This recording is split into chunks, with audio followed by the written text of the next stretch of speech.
Welcome to Anywhere the Needle Drops. I am your host, Justin Flagel, and today in the house we have Patrick, we have Brett, and we have Nathaniel, aka Lune the Band, or LTB, as the kids say. So we have Lune in the house to discuss their release date to be determined, but their upcoming fourth studio album and the third album in the Ship series. We had a great discussion with the whole crew about the entirety of the Ship series and this particular entry in it. And I do want to give a trigger warning. There is some discussion about physical, emotional, and sexual abuse against children in particular, and also discussions of suicide. So please take care in listening. I just want you all to know you are loved, and do what you got to do to protect yourself when it comes to those kind of discussions. If it's not the thing you can handle, pass this one on and just maybe just check out the tunes, or maybe just move on to the next episode of the show. But again, we have in the house Lune the Band. It was great to get them here in the studio. I'm a big fan of what they do, and really enjoyed getting to know them a little bit more and hearing the new tunes. So we're going to send you right off to one of the new songs. That song is titled Indiana. And then the interview will follow. Enjoy. Here's to life.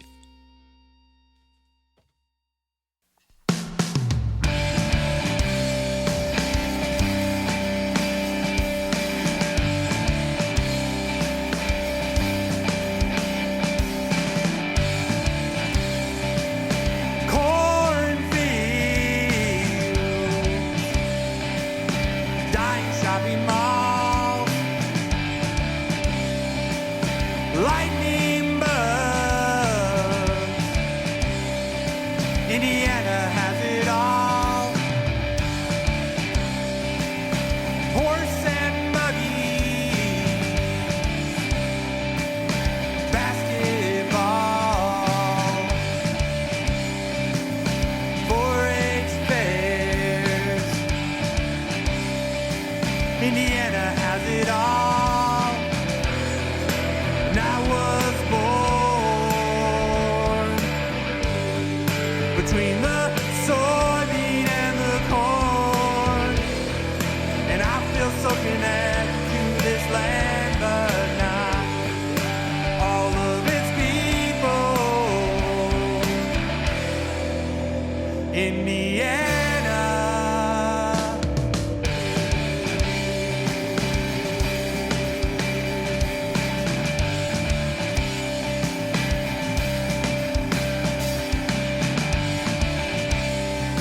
And the Ku Klux Klan headquarters, evangelical calls, 3% militias. Indiana has it all. Abortion bans, Confederate flags,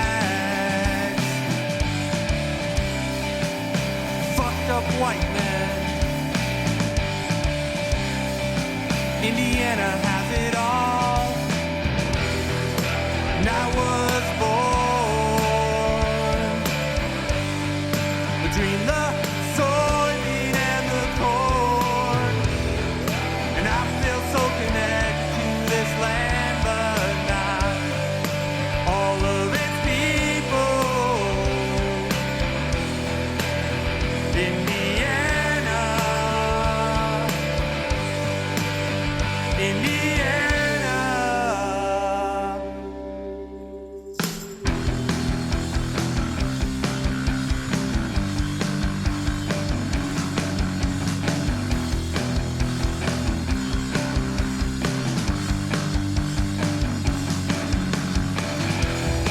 Every day feels the same, like I'm going a little insane, and every white fuck is a little to blame. Cornfields planted on the graves of native people that we all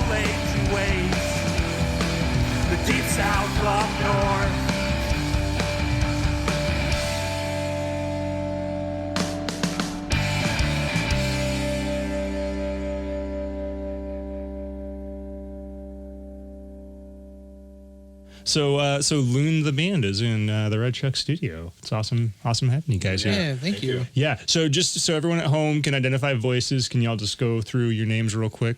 Say who you are. Nathaniel South, vocals and rhythm guitar. I'm Patrick Quigley. I play drums. And I'm Brett Wood. I play bass. Awesome. All right. Well, so we're here because there's a new album in the works, as I understand it. So let's talk about that. Let's dive right into that. So, Okay. Yeah. What do you got? What's in store for us? Yeah. So this is our fourth studio album. But the first with this version of Lune the Band. And it is also the third in what has been a series of albums in and around a really lighthearted subject of my childhood trauma and how I have coped with it. We call them the ship records. The first one was called Don't Give Up the Ship. The second one was The Ship is Sinking. And then the third one, which we are very, very close to being Right there. We're just right there. Like 99% done. Is The Ship Sails On. And it's something that has been, for me personally, as the person who is pouring the lyrical side specifically, that into it. It has been a very intense personal journey through myself over a long time. I think the Don't Give Up the Ship came out in like 2010, 2011. And then I think the next one, Ship is Sinking, came out in like 2015. And so it's been about almost a decade since we've put out another record. And a lot has happened in that time. And I have dug into myself quite a bit. We didn't really tell anyone, but like there was about a year and a half where, pre-Brett, where we kind of unofficially broke up. Like we quit. Like I was just kind of done. Like I tapped out for a while. And then came back, like just couldn't stay away from making music. So, I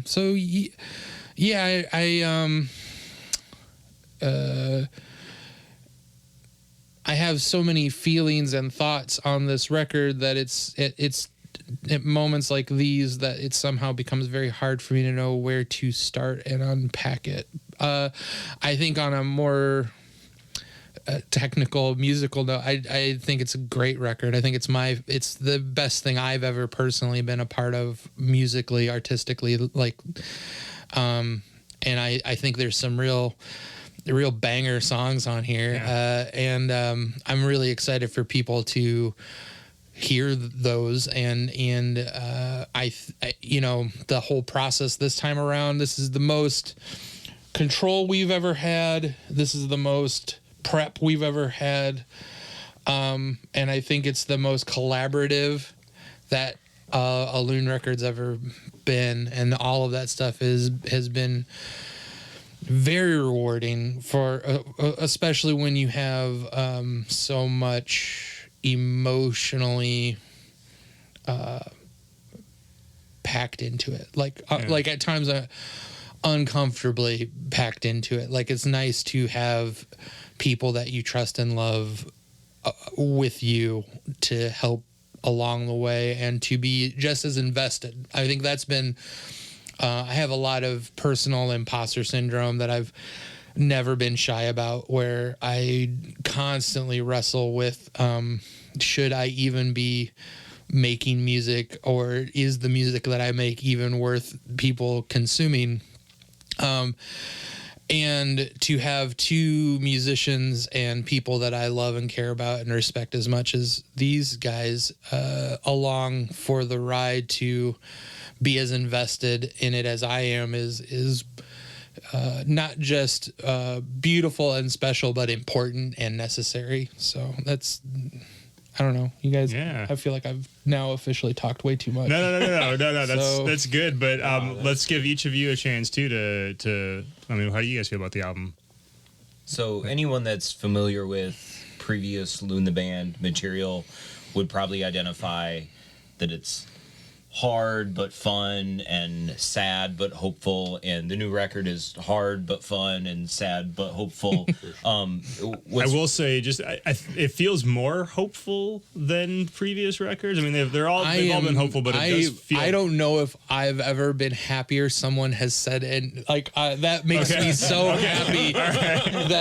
That is one of my worries internally, is that I don't know how that always comes across, because obviously I'm too invested in these things. So I'm so glad to hear that. Yeah, no, I definitely picked on that, because you gave me the preview, and I picked that up pretty quick, that it definitely overall seemed more hopeful. So sorry, I didn't mean to interrupt you. I just wanted to put that out.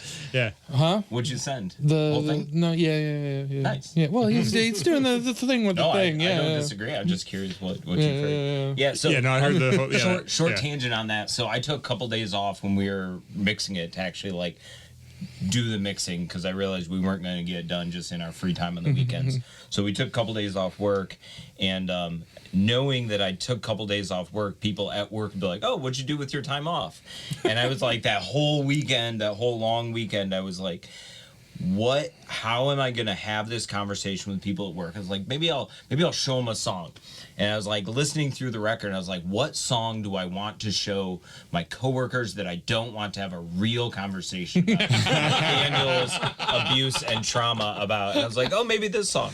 Nope, not that one. Maybe this song. Nope, not that one. So like, there is a certain aspect of the topics. Which one did you land on? Now I want to know. What'd Like you go with?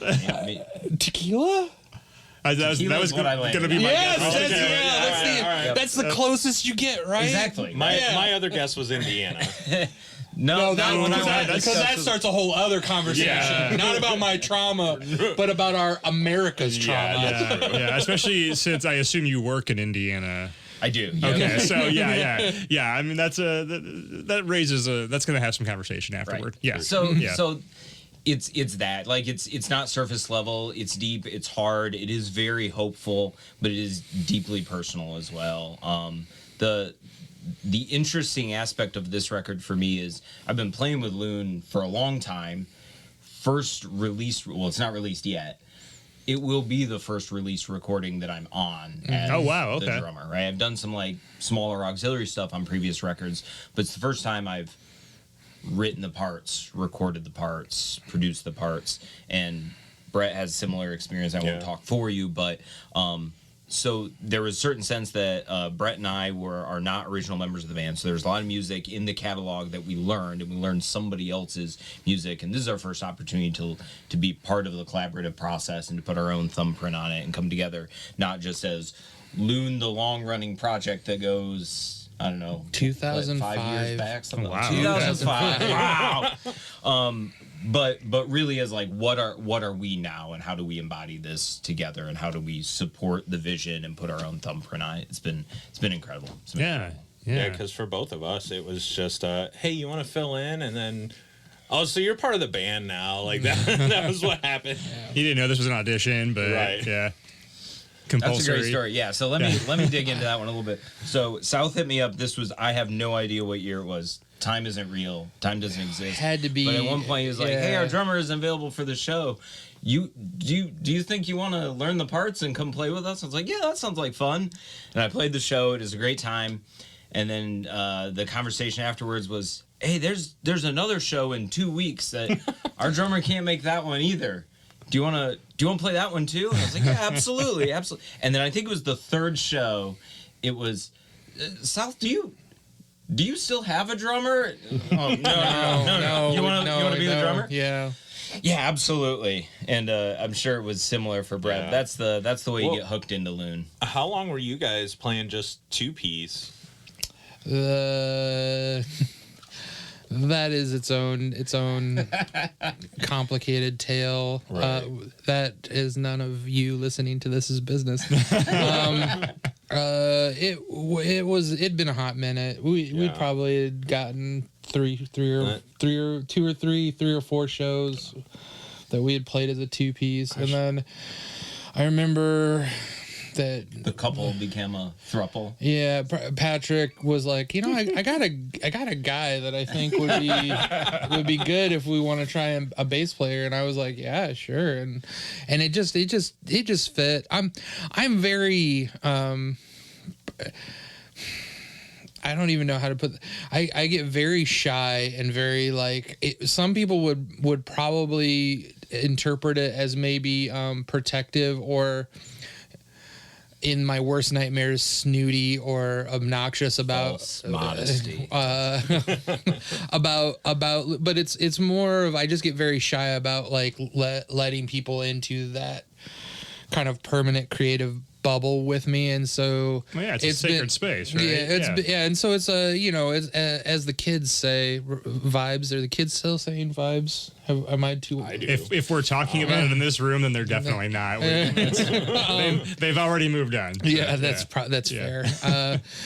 My coworkers, who are all professionals, one of them was like, I said something like, I started doing doors. I do commercial doors. I was like, I started commercial doors in 2006, and I was like, what were you doing in 2006? And she was like, I was in middle school, and I was like, I am old. I am very old. But it's a lot of vibes, and like Brett, it clicked very quickly, where it just felt like he also got it. There's not a lot of bands around here that do sound-wise, sonically, what we kind of dabble in, and he just got it and clicked with it very, very quickly. Yeah. So did you guys, what was the status of the songs on this album, as you guys came into the fold? Were these already written? Were these written with you guys in the mix, or some combination of that? So none of these were written. No, there were two, but they were almost unrecognizable. There were two that already existed when you got there. Okay. Patrick has been there for all of them, but Beautiful Truth and Little More, Little Less have been around since 2016, 2017, something like that. Oh, wow, okay. And have changed a lot, drastically changed a lot. Yeah, so that was just shortly before I joined them. Mm-hmm. So. Yeah, probably only a couple years before you started in. So at what point do you know that it's time to go for the new album? And then in particular for this this trio of albums, the Ships? I don't think we do. I think one of the things that I like about LTB, I'm still trying to make that happen. LTB is we are aggressively unprofessional professionals about it. We take the artistic side of it, the performance side of it, as deadly seriously as any artist can. We are, serious musicians in the sense that we take our craft seriously, that we try to be good at it. We think about it a lot. We dwell on it a lot. But as far as anything that I think bands talk themselves into, that are either trying to get into the greater commerce of art or are mimicking the flow that the commerce of art kind of has taught us to, you got to have an album every so many years. Every year, 2 years max. You got to put that out. And there are some people that do create at that pace, and that's great. Yeah. And maybe the next one will come quicker. But I think one of the things that I love about us is that we don't think like that. I mean, we've been trying to write a record for a long time, and we just didn't get there. And then at some point we looked around and we're like, I think we're there. I think we need to take the leap. And that was I think that's kind of special about when you no longer are trying to make any kind of monetary value out of your art, when you're no longer chained to any kind of like beholden to that idea. Like, you really get to just go, are we there? No? Cool. We'll keep going. Yeah. We'll get there. Are we there now? No. And then for us, this time especially, I think, honestly, I do think there was just like a slow, quiet building of, as we were kind of working on songs and writing stuff, like we just hit this moment where it's like, I think we're there. I think we have enough songs. I think they're solid enough. It's time to start thinking about recording a record. You can only go close enough to the edge before you fall off of it, right? Yeah. And it's like, at some point you recognize that you can't inch any closer to being ready to record a record without falling into recording a record, where the basement demos just become these are the songs, and we should take a weekend and mic them up a little more intentionally and make the record. But to build off that, I think there is, like, nowhere on my radar is the goal to put out records and increase reach or to increase the popularity of the band. Like, I unhitched myself from that a long time ago. And what we do want to do is, or what I want to do is, I want to, as honestly as possible, continue the conversation through music that is already happening. And if other people overhear that, like, welcome them into that conversation as well. Right? So I want to give the most honest and true and valuable contribution to the conversation, which is, when the record's ready, the record's ready. You know? Yeah, and I think that's the thing for all three of us is it's not about getting it in people's hands so that, you know, someone important hears it or anything like that. It's about getting it in people's hands so that maybe in some way, shape, or form, the music helps them as well in a healing process. And I mean, for me, like, before I joined the band, that's kind of what it was for me. And so that's why it was exciting with the new record was, okay, like, these aren't necessarily my lyrics, but I have relations to them in the sense of I can pour emotion into that as well, along with the music. And so I feel like the thing that's really neat about Lune is, even if you are not a musician in the band, you can still find that sense in these songs and these records through all three albums. I wondered how or when I would either feel led to directly talk about this or it would naturally come up. But, like, we've nibbled around what the record and records are about. And I had a not abnormal, sadly, childhood for some, but I had a very abusive childhood. I grew up with a father who was different layers and levels of, and this is trigger warning, people, be careful with these next ones, but know that it's coming from a comrade on the same seas and somebody who thinks about it a lot and how to express it. My father was sexually, physically, and emotionally abusive to everyone in my family, but a lot to me. And my mother was a human being put in a terrible place, and also became violent with me, physically abusive with me over time. I grew up in a church that was brutally conservative and cultish in its particular brand of evangelical Christianity. And all of those things, not having a foundation where you feel safe and loved, and or it just that anybody gives a damn, it becomes a lot of things, and I'm unfortunately was a lot of those cliches. I have struggled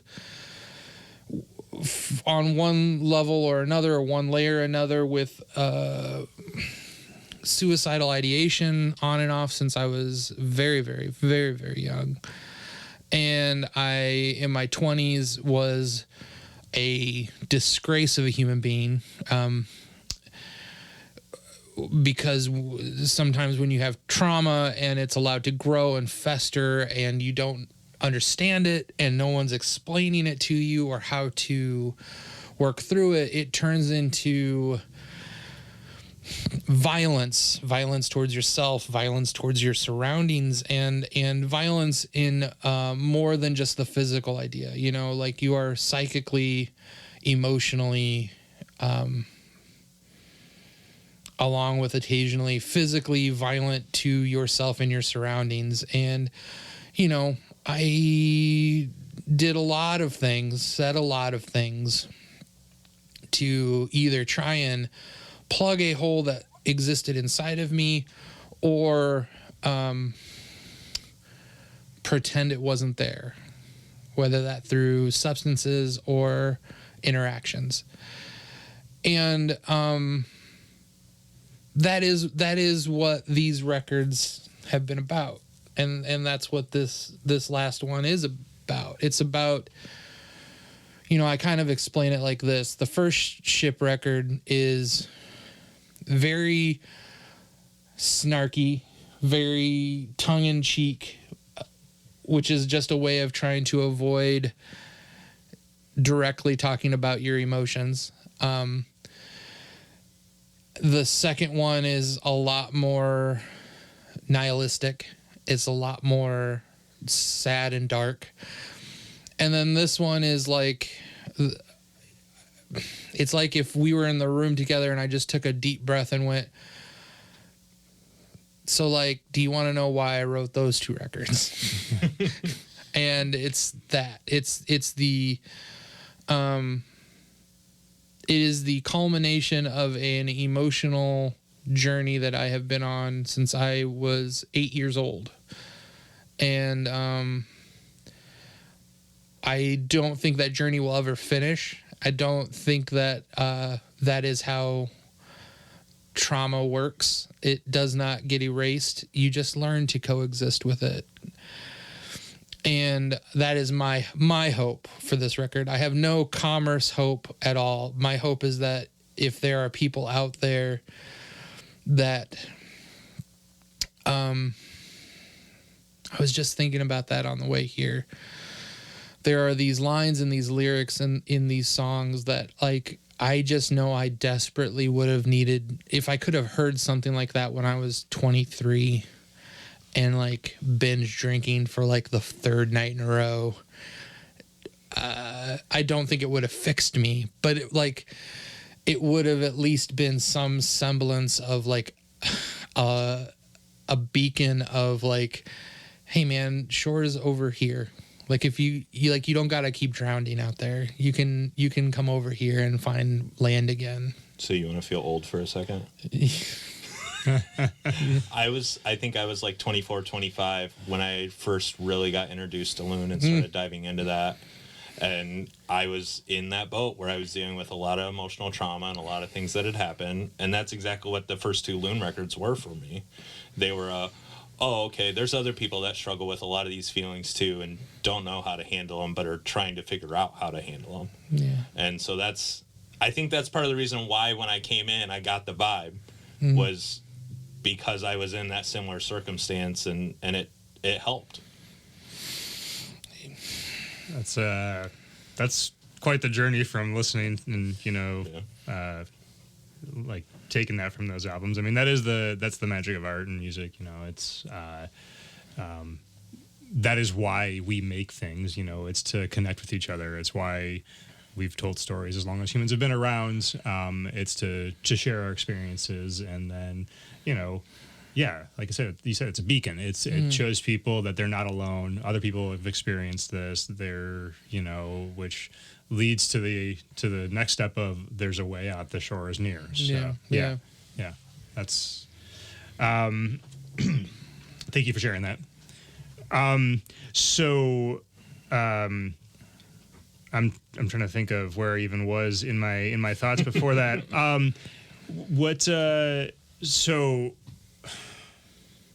All right, let's go back a minute. So, are you in any other musical projects besides Lune? Is Lune pretty much what? No. Okay. No, I leave that to the good musicians. You're a one man band. One band man. I stay over here and I always tell people all the time, I'm like, I'm pretty okay at chord progressions I write. All right, yeah. I mean, I don't know your story, Brett, but I know we've got Patrick here. How many bands are you in currently? Depends what you count as an active band. Okay, all right. I've had a lot of projects. So like Inalecta plays a couple times a year. Two-piece post-rock, post-metal, and then I do a lot of solo music. We'll call it music. Kind of soundtrack stuff. I've done a lot of composition and performance with modern dance companies in the region. Nice. Some of it's noise, some of it's sampling, some of it's identifiably music, some of it's not. Actually just launching into a new project with New Industry Dance in South Bend. Nice. Looking forward to a weekend-long dance festival that they're hosting in November. I think it's the second weekend. I can get you good information in the show notes or whatever, right? Yep. But yeah, just starting the creative process to do collaborative sound with Patrick Misner for that. And then there's always discussions of reunions of old bands that we used to be in. So some other stuff might pop up this fall. Okay. All right. And Brett, I'm not familiar with your place in the local music world. So what's your history? What's your other projects? My main project aside from this is Spaceships. Okay. Okay. It's gosh, I don't even know where we're at musically anymore. Shoegaze core? Yeah, like we started out as post rock and then got banned from that because we have lyrics and the haters. Not real post rock. Well, yeah, and then we've moved in a slightly heavier direction since then. See, that's when you just go and make up your own genre. Yeah, like it's post gaze, doom gaze. I would love for the to real be considered heads. a doom gaze band because I love doom gaze. And then so part of what they were talking about earlier with how I got introduced to Lune was, Pat's like, hey, I got a guy. And it's because I was playing in a band with him at the time called Dad Jokes, which we are still a thing, I think. I love Dad Jokes. We're, You never know. we're when few and far in between on when a show shows You up. never know when a ska band's just gonna it's show kind up of the fun of it, man. and ska, Listen, you've got Stay Nameless out there now. You got doing the pop punk thing. I think there's a double lineup right there. Get some of that ska action going on, and yeah. So yeah, I was playing with Pat when he asked me to fill in for Lune. I used to be in a project called Lucid Lions. That was kind of what got me back into the local music scene, and got me connected with like The Well, where it's a DIY venue in South Bend where both Pat and I help host shows, and Pat and his wife Mandy basically run it by themselves. They put a lot of time and effort into it. So yeah, and then I fill in for bands randomly when other local musicians need a bass player, stuff like that. Shout out City Sun. So, yeah. I'm actually doing a show with them Saturday up in Jackson, Michigan. Oh, nice. So I'm real stoked for that. It's going to be a fun time. Which the main guitar player in that, Devin, he plays drums in Spaceships. Okay. So that was kind of the correlation on that one. Yeah. The intermingling is such that it's hard to keep track. I mean, I've sat with Nat and talked about Spaceships before, but yeah. I think it's very purposeful. I think at least our corner of the South Bend music scene prefers it to be blurry lines where everybody is cross mingling and cross pollinating and everybody else's stuff. That's something that I kind of had this thought with actually this week because of filling in for City Sun. As far as original members that are playing this show, it's only 2. Everyone else is fill-ins. And it's kind of like, you know, you have City Sun, you have Overgrowth and Rebel Noir, and basically all those musicians have done this, and then here I've hopped in, and it's just really neat to see how in our local music scene, like, no one gets uppity about having someone really fill in for them. It's just about playing the music and having fun. Yeah, and I think I don't know. It's just neat. I think I've seen at least 5 different versions of Spaceship, and not like even official line, just like, and these are the people playing in Spaceships tonight. Mm-hmm. Yeah, and some to kind of connect some dots when we talk about like not really caring about commercial viability or increasing the audience. It's really important to recognize that independent touring, networking, or DIY touring is just built off of the backs of local bands that are willing to pull it together and make it happen in the basement of a coffee shop or the VFW or the church or the wherever, the park.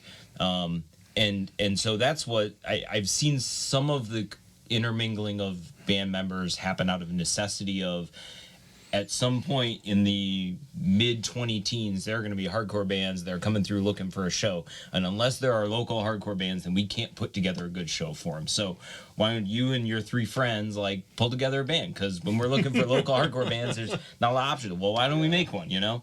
And I think, I don't want to say that a lot of bands started that way, but there's kind of an underlying responsibility, community drive, ownership of musicians in the scene to create this warm place for touring musicians to land. And I've been involved with organizing DIY shows for a long time, and I couldn't tell you how many times I've heard musicians from other parts of the country tell us, we don't have this where we're from. Yeah. What you have is very, very, very special. I've spent some time in other parts of the country, and some are great, some are not, but it's also so hit or miss on how, whether you landed in the right spot or not.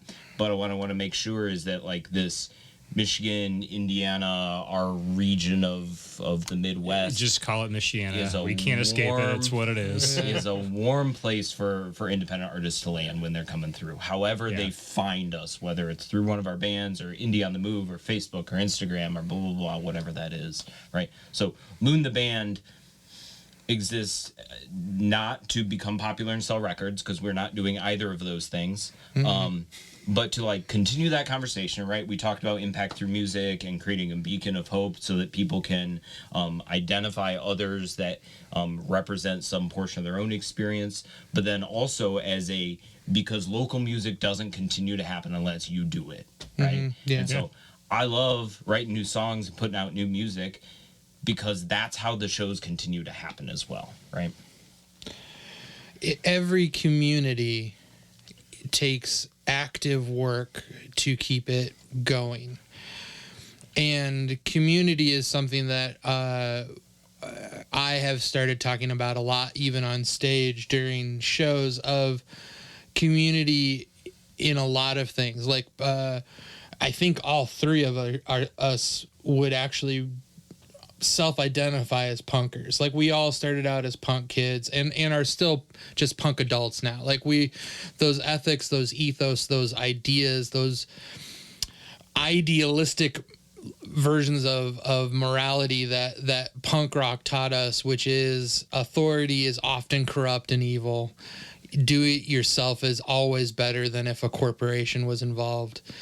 And that the only one that's going to make sure that we are all safe and okay and healthy is us. Like, there's not a greater thing, an authority thing that is going to come in, a state thing.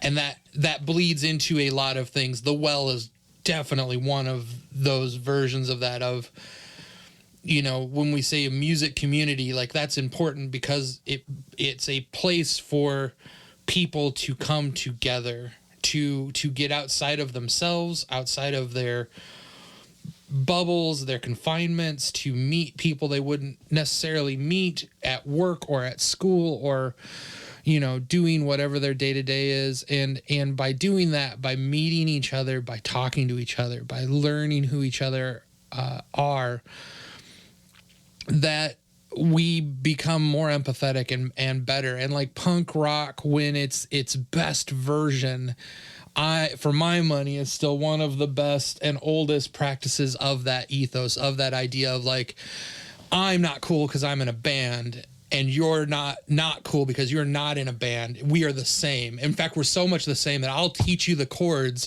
for you to turn around and start your band too. Yeah. And I'm going to actively like cheer you on and be like, yeah, you have a band now. Like that. It's that idea of like, it's not just enough for me to make music. It's not just enough for me to love music or you to love music. But if you want to make music cool, if you want to make this thing cool, if you want to do something, then I want to help you, and I want to build a community that's invested with helping you find yourself, be yourself, do things that make you happy, you know, and help you in the downtimes and be there when things are hard. I mean, America is a dumpster fire place right now. Like, there's just no way around it. It is a violent to its bones, scary place. And I will never take for granted that when I come into the well on a show night, for these brief moments of time, that goes away. That I can unclench and I can breathe and I can enjoy the moment. And that's what community does for you. Yeah. And that's why it's important to plug in however you can. And showing up just to watch a band that's enough. Like, if you like, no one's expecting everyone to be good at everything in a community. Sometimes it's just being there. Well, and there's something to be said for those odd spaces. Excuse me.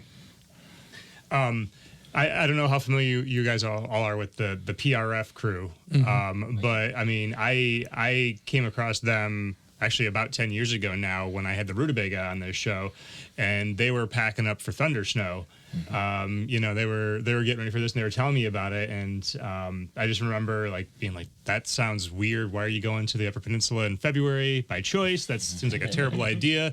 But also, what you're talking about sounds really cool. Can I come? And they had met me just like, that was the first time I had met Josh and Garth, and they were like, yeah, come on up, go.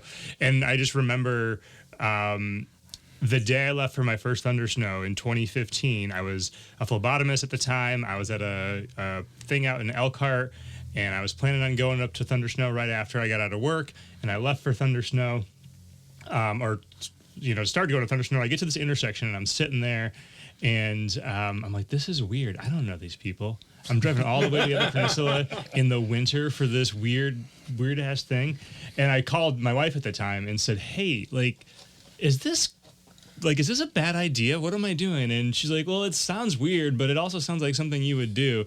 And I'll just never forget seeing at the intersection. And finally, like, if I turn right, I go home. And if I go straight, I'm on my way to the Upper Peninsula. Yeah. And I went and I met, you know, again, with that punk rock vibe and that the most welcoming people. I'm not a musician. I wasn't then, and I'm not now. But I walked in there, and I was embraced by this crowd and found this place that is a safe space for me to this day. I mean, I wrote a piece when I got back from that thing titled "Always Do the Thing," because that was the thought I had at that intersection, and that is kind of like the mantra around, you know, about going to that and meeting those people. And there is something so valuable about that, like, you know, like that dirty, gritty kind of music. I mean, the Thunder Snow location, that hotel loves that group of people because everyone there is so kind and wonderful and kind-hearted. And like, I remember the management describing like them once to someone else who happened to be staying at the hotel, and it's like, well, they play a lot of really obnoxious loud music, but they're the nicest people you're ever going to meet in your life. And like, that's the vibe, right? That's what you're talking about with what you guys are doing at the well, and in general with this with the scene. It's like I hate that word, but like with the local music, it's you know, you're building something kind of sacred, or you're maintaining something kind of sacred. You know, you're giving people a place to go, and especially with what the well offers, then the next generation is able to come in and lock into that and start building their own thing and turning it into their own thing. And it's awesome work. You know, it's awesome work, whether it's the music or the venue or whatever else. You know, so I can't be in Niles, Michigan, having a conversation about DIY music and formative spaces without shutting out the Garage, and Skunk's Nest, which is it still a Chinese restaurant? It is turned into a Chinese restaurant. It's so weird. Every time I pass it, I just like look at it and I'm like, I just don't know how I feel about that. I spent so many hours inside that place. Before my time, is that the one? Which in restaurant? The plaza, down right here. Yeah. over, Okay. Okay. corner, Yep. All right. So in 2002, 2003, I was like a senior in high school, and the church on the edge of town would do shows in their garage. Yeah. And one of the first shows I ever played was there, and then I was I went to school locally a couple years, and I left for college in 2005, and then Skunk's Nest was just opening as I was like leaving the geographic music area.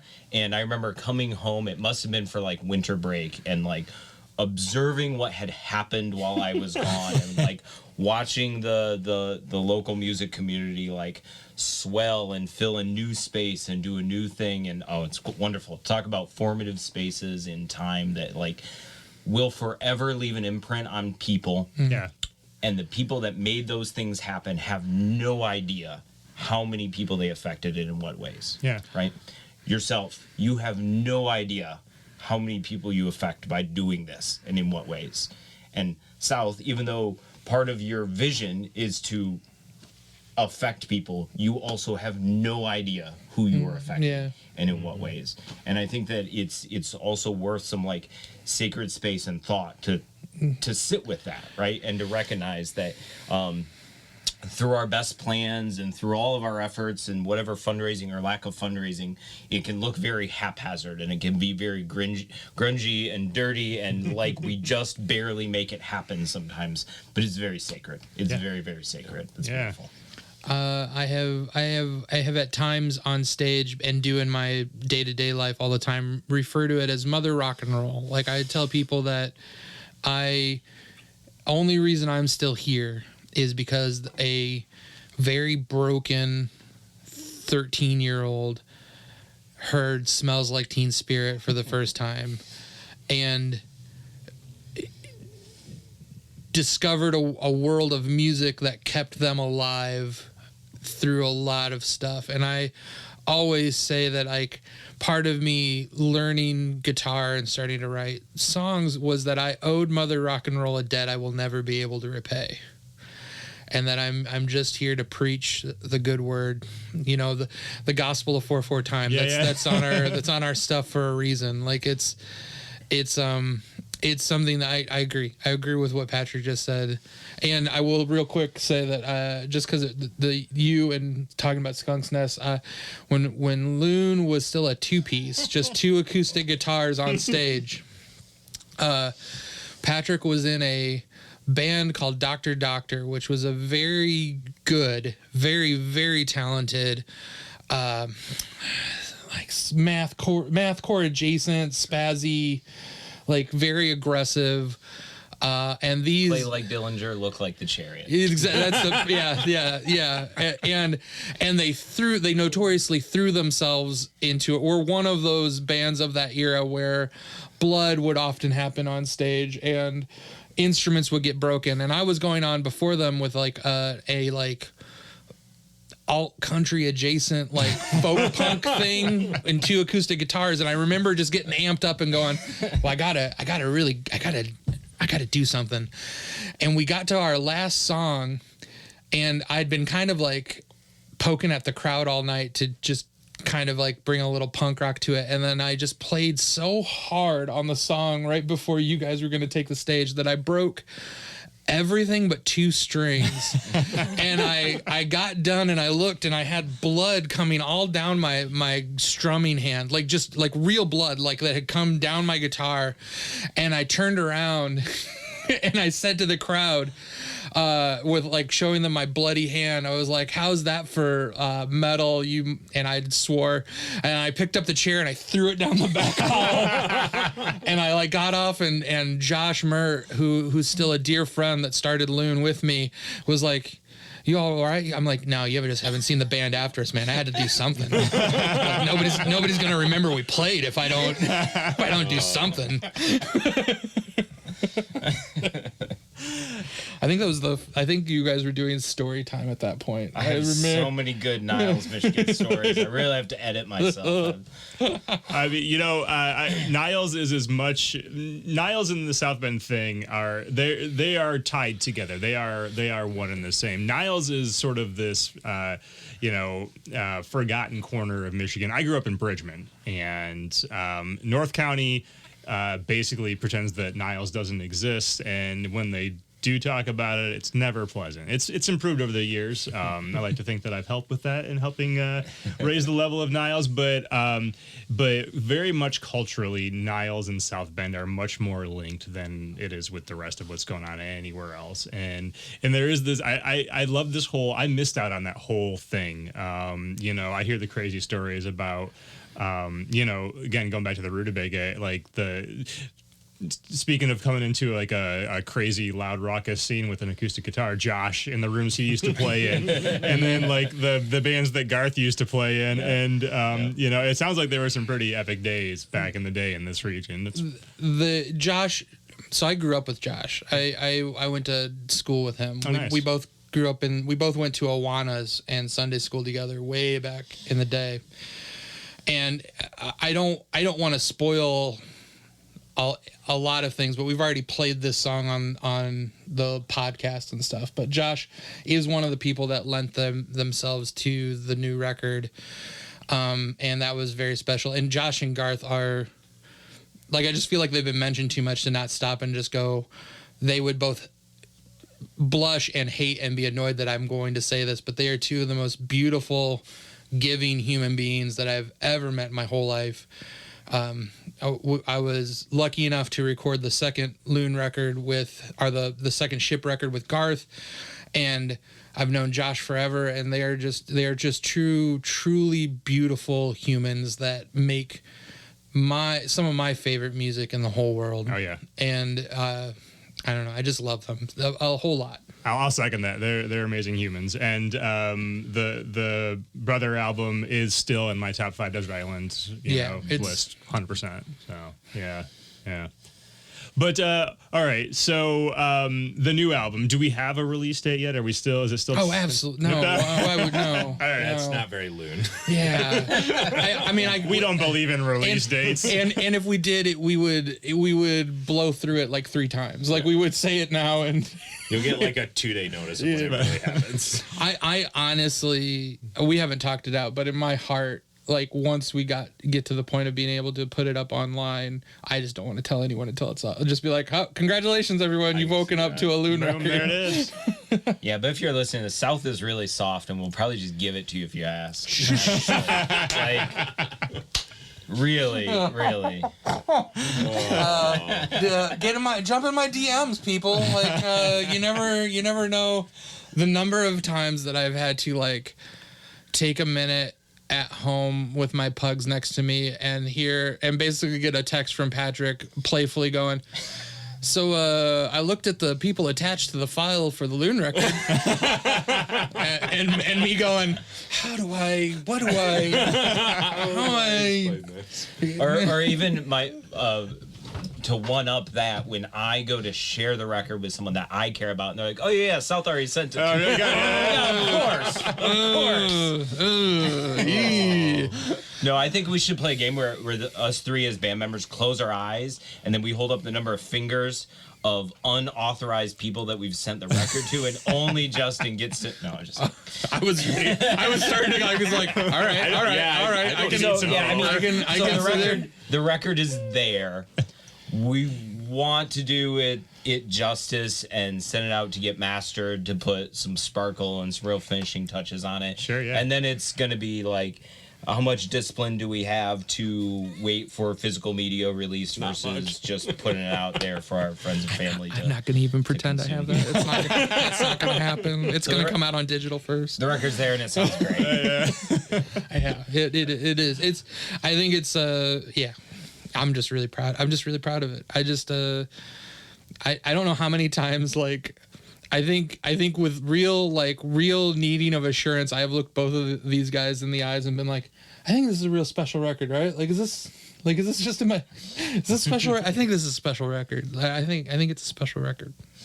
That's awesome. It's a great record. Will there be any extra live performances in support of the album, or just to kind of get out there and play some of the feels songs? greedy. or- I'm gonna It feels say like you're- yes. Let's just put it out there and say yes. I mean, I'm just We will organize something, and it will be wonderful. And I don't know what that is. I haven't seen Lune live in a couple of years, so that's Wow. not. I know you guys have played, but I haven't been able to see Lune live Yeah. for a variety of reasons in a couple of years. So I'm just putting out my request for a show. We're the you know. hardest working band in South Bend. We like to play about 3 times a year. And I don't know how we keep up that kind of blistering pace. I mean, this is a good time to be like, hey, we're playing a show October 4th at Lang Lab. Are we though? Yes, we are. Yeah, we are. Oh, there you go. That's coming right up. Yeah. Though actually, I hate to say, but this will be out after that. So Well, maybe the record will be out by the time. You just don't know. You don't know. You don't know. If you weren't there on October 4th, you probably missed out. In hindsight, like even though you missed it, October 4th is going to be a special thing, and at least gives me a segue into talking about. It's going to be a fundraiser for some younger folks, younger than me folks that are in some louder bands than us, are organizing an anti-fascist show night, festival night, and are trying to raise some money for some different organizations, anti-fascist organizations that they've kind of picked out. nice. And I think it is always important to bring up in today's day and age that what we are seeing around us is not normal. It's not okay. It is not just you. It is worse than the Democrats are telling you. It's worse than what people want to believe. It is not hopeless by any stretch, but it is something that we need to be aware of, and I think be conscious of. I have a thing that I say at the end of we collectively have a podcast that gets put out every once in a while. It's on a big long hiatus because I haven't been sure what I wanted personally to say on it, but and then on stage every night we end with a little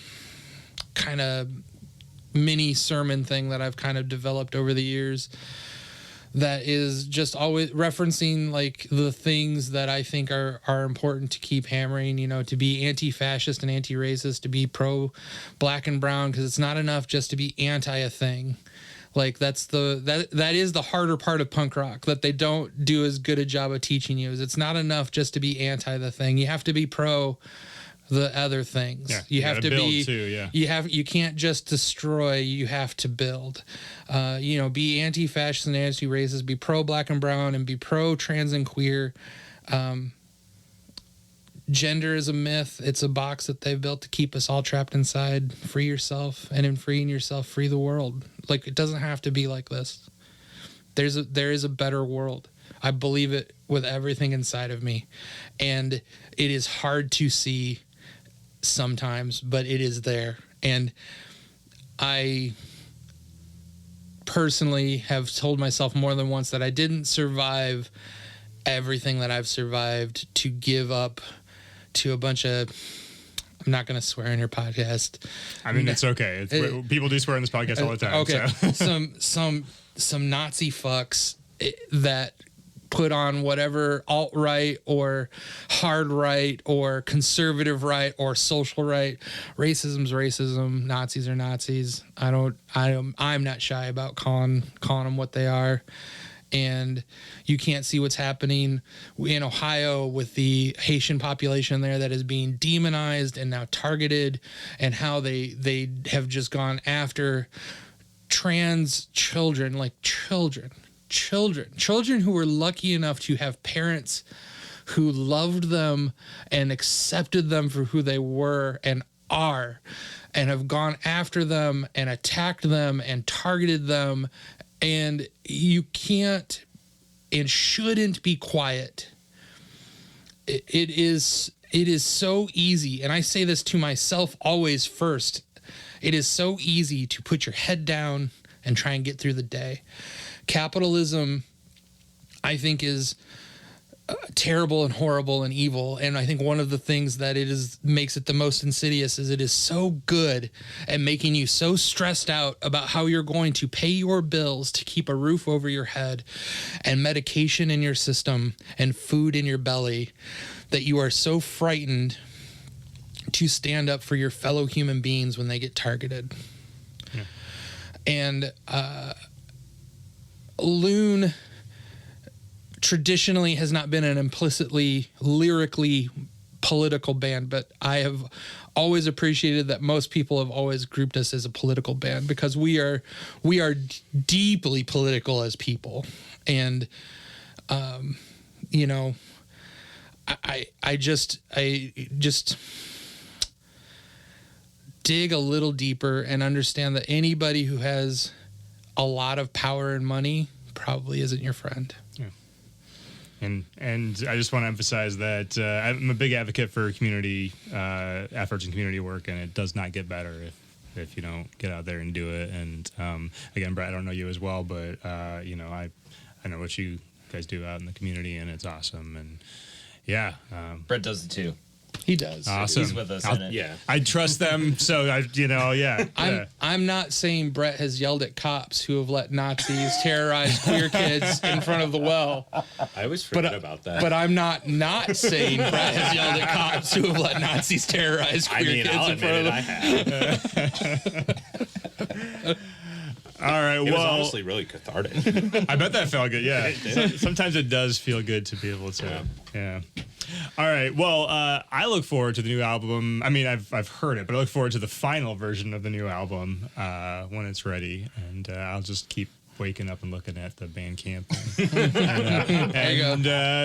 Yeah. So, are we good? Did anything we missed, you guys? Anything else you want to throw out there? Can I tell you one more Niles, Michigan Please story? do. Yes. Oh, Please do. yes. To do with music or Lune the Band. Yes. So Niles, I grew up in Cassopolis, Michigan. Oh, nice. Okay. And Niles was one of the first poured concrete skate parks in the region, right? There were a whole lot of tennis courts with wood ramps thrown up on them that the high school kids all went around. So I spent a lot of time at the Niles skate park when I was in high school. Yeah, right down the road from here. Yeah. Yeah. And I remember one time in particular, this just it sticks out in my mind because Niles just brings out so much in me. Is I hurt myself. I fell and busted my elbow, I hurt my wrist, whatever. And I was mad at myself and in a lot of pain. In a moment of genius, threw my car keys and broke my car key on the cement. And Oh, and then I no. was injured and mad and immobile. And I just it's a shining beacon of humility in my life. And I look back and I was 17 or whatever, and I look back and man, I really thought I had it figured out, and I really let my emotions get the best of me. And I was talking to my neighbor the other day, and I hope that we all have the humility to recognize that future us is always going to look back at us and say, you really thought you had your stuff figured out, you really let your emotions get the best of you. So I always think about that as I was really stupid. I'm probably still really stupid when it comes down to it. I love Niles, Michigan. That's all. That and I do want to just to get it out there because it just for whatever reason it all crystallized in this moment, and I don't know if I've personally, because I'm 44 and I I'm older. It's not a joke. I have been around now forever in this scene, and to understand Niles' place into it, and to understand how lucky we have been through my lifetime in this area. You had the Hoi Polloi, which was in the 100 Center when I was a teenager. So when I was in 14, 15, 16, was in all ages. I think it's a pizza place now, or was. And then after the Hoi Polloi, you had the Post, which is literally the old Goshen post office in Goshen, Indiana. Which famously, and just because I like trolling Chariot fans, that show that's in the DVD that y'all love. I was at that and chose to leave. That's right, I left before they played. And then while you had the Post going on in Goshen, at the same time you had Higher Grounds in here in South, or down the road in South Bend. That turned into the Skunk's Nest.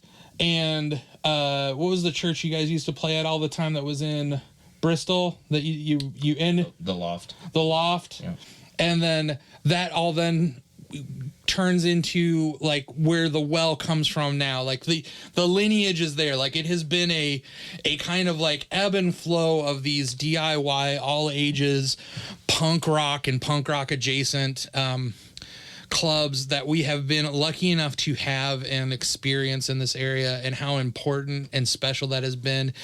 And I think I know that all three of us are like, the reason we help at the well, and the well is important to us, is that we are old enough to know that it is important for us to keep that lineage going. Yeah. Well, all right. Here's to local music. Yeah. Yeah. It's pretty cool. All right. Well, Lune the Band, LTB. Thank you. Thank you for The kids are going to love it. thank you for taking the time to come on and talk. So that was awesome. Thank you. Appreciate it. Thank you. Yeah.